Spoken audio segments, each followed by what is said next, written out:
What's up, y'all? It's Angel. And today I was just thinking how it really feels like we're living in an ongoing script of Black Mirror or a new season of Boondocks. What the hell is wrong with you people? Because it feels like every single day we wake up, there's a new headline or news on social media basically starting with, oh, guess what that fascist Elon's up to? Or the peeling lizard Bodhi's bitching about? Or, of course, Trump. What did he do today?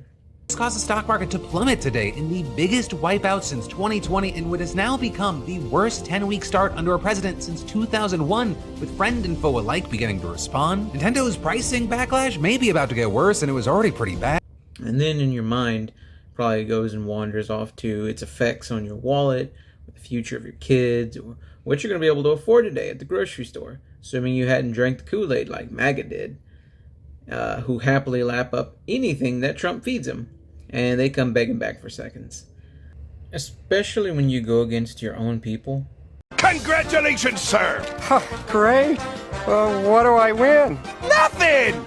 It's pitiful. This is all while the president pisses off his allies or goes against constitutional rights, plummets our economy even further, or spouting his typical contradictions while he goes golfing. Then you just ain't living in America 2025. Because, it had a lot to do with the fact that for so long, we've been tied to a two-party system.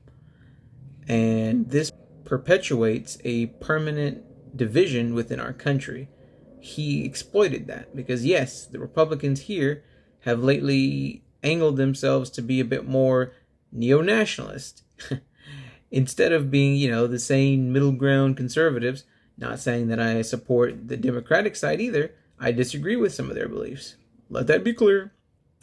However, at the end of the day, the two really aren't much different.